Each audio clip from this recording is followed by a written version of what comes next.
you find it frustrating when things like WikiLeaks or Edward Snowden or anything like Oliver Stone's latest documentary on JFK portray the general public's view of the CIA being this evil deep state organization? What does that make you feel? That makes me feel very frustrated for sure. The CIA is a conglomerate. It's a community, just like any other amalgamation of anything else, right? You can't look at General Electric and say that it's evil. You can't look at Nike and say that it's evil. You can't look at Amazon and say that it's evil. Does it have some people who are unscrupulous? For sure. Does it have lots of people who are good, honest, hardworking people? Absolutely. CIA is the exact same way. But what we have to remember is that CIA is a government organization with a mission and a master. CIA is part of the executive branch. That means CIA belongs to the president. That's their number one customer, their number one client. That is the executive branch. You are at the behest, you serve at the pleasure of the president, whoever that president is, whether you voted for him or not. The mission, the duty is to do what the president says to do. You have an issue with what the president says? Sure, you can take that up through internal channels. Snowden didn't use those internal channels. He just threw a fit and did his own thing. That's against the law. So if you love Snowden, you're an idiot too. The dude broke the law. He did the right thing the wrong way. It's the same thing as like shooting a guy who's looking at your wife backwards. Like, right. There's a better way of handling it than that. So that's just the way it is. And if you want to think that CIA is some sort of giant, corrupt, well-oiled machine of propaganda and lies, you're giving us way too much credit. The CIA is like 90% government employees who did an averagely good job in college, an averagely good job in life, getting paid an average wage of like $65,000 a year, and all they want to do is get to work as late as possible and leave work as early as possible. They're still government employees. So they're not the world's sharpest, most evil, propagandizing and conspiratorial groups. They're just everyday people just trying to make a decent wage and work towards a retirement. What would you say the percentages of people that in the CIA are, as you just described, people that are trying to show up as late as possible and leave as early as possible, compared to the people, because I'm sure there's people in there too that are just trying to gain more power and climb the ladder, right? I would break, and I love CIA. I am not in any way trying to speak poorly about those people. When I was at CIA, I would say that there were three groups. There was the get to work late, leave early, minimum work, typical government employee that we all joke about. That's probably about 50% of CIA. Just like it's 50% of DMV, 50% of your police force, 50% of anything else. 50% of school teachers out there want to get to school as late as possible and leave as early as possible. There's not a single, that doesn't mean that they're incompetent. It just means that their priorities are family or, raising kids or whatever else. Their priority does not necessarily mean being the best that they can be at work. So I'd give about 50% of CIA to just your typical, stereotypical, almost laughable government employee. Then you've got like probably 30% who are true blue American heroes and patriots. People who work hard, people who stay late, people who honestly would sacrifice anything. And they do. They sacrifice. Marriages fall apart. There's a humongously high divorce rate in CIA. Families fall apart. Children find out that their parents were lying to them about being undercover, and the families are broken. There's tremendous sacrifices that are made by about 35% or 30% of employees at CIA. And then you have this weird 15 to 20% that aren't necessarily out for like world domination kind of power, but they are very much out to like CYA, cover their own backside and get as high as possible and achieve as much as possible because they are your narcissistic, backstabbing, untrustworthy, unscrupulous folks. The folks who like Director Pompeo? No, the woman. I just lost her name. Susan?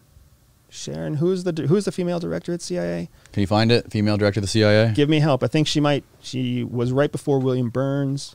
But anyways, so here's she was raised from within CIA, right? She was a CIA, I think she was a case officer at CIA for a long career.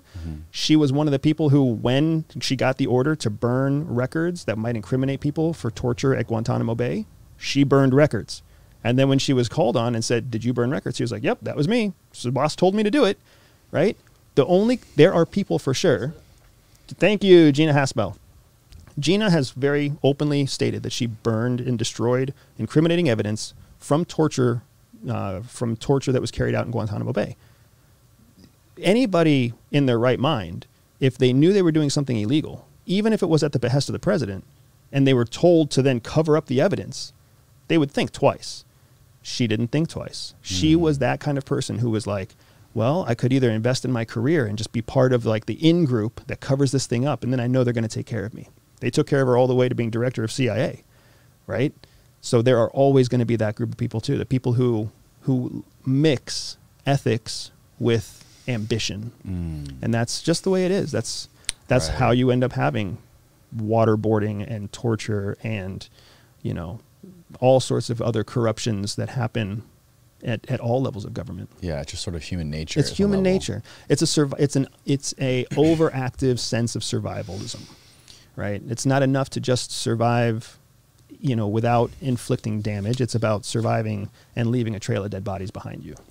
What is the, obviously I can tell what you think about Edward Snowden. What is the idea of Julian Assange being painted as this incredible supervillain for being able to release this information, and while he at the same time keeps the sources anonymous and keeps the names anonymous? Yeah, that's sad. The Assange thing is sad because that dude what he has done with WikiLeaks is, if it was actually neutral. So the problem here is that if he were to actually be equitable in the stuff that he leaks, if he were to leak as much stuff about Russia as he leaks about the United States, and as much stuff about Brazil as he leaks about Lithuania, if he leaked everything equally, then it would be very hard for people to say that he was a puppet of some evil power. But instead, he leaks the stuff that everybody's the most interested in, American secrets. Right. Well, when you leak American secrets, you become a threat to the United States. If you become a threat to the United States, then you can expect the United States to rally. Because remember, we were just talking about how the U.S. is the big kid on the block. They're the global superpower. Everybody wants to invest in the United States. Everybody wants to be friends with the United States. So when the U.S. says, okay, Assange is now anti-America, and we need your help, everybody, taking him down.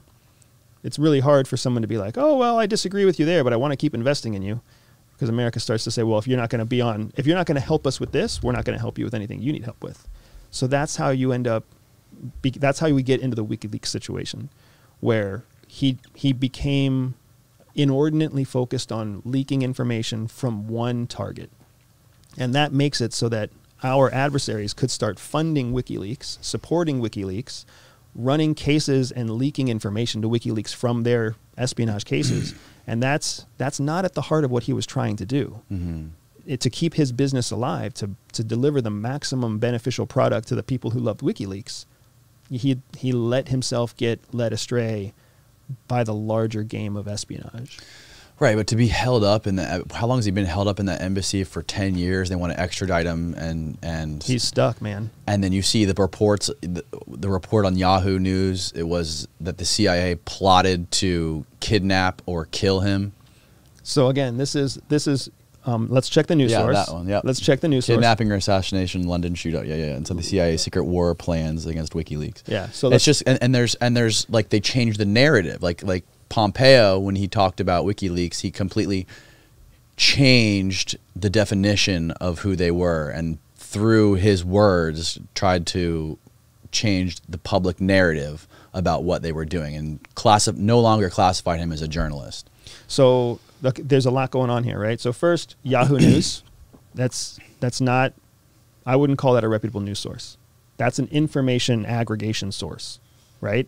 And then if you look at the headline, you can see how emotional that headline is. The CIA's secret war plans against WikiLeaks. I don't like it. It doesn't make any sense. It's a little sensational. So this headline is doing something that we call in influence, in covert influence. What this is doing is it's weeding out the wrong audience, and it's aligning itself to a conspiratorial audience. It's a tactic that you use in influence campaigns, because what you want is to say stuff that's so sensational that your target audience just consumes it and loves it and trusts it right away. But you also want to use language that's so sensational that your non-target audience just dismisses it immediately and doesn't even read. Because like for me, I'm sure I saw this headline at some point and I just dismissed it. And I dismissed it so quickly, I didn't even dedicate my short-term memory to remembering it. Right. It's so nonsensical to me. But to the target audience, they love this and they read more of this. And Yahoo News gets more clicks. And if you want to count how many ads are on that page, you'll get a chance to see why they do what they do. But what I'm getting at is Assange is stuck. He had a choice maybe 10 years ago to decide how much he was going to let himself get controlled by the larger geopolitical narrative.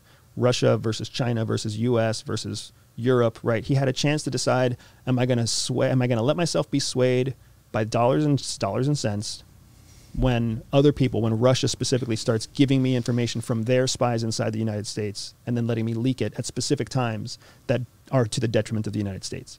Once he made that choice, it was all downhill.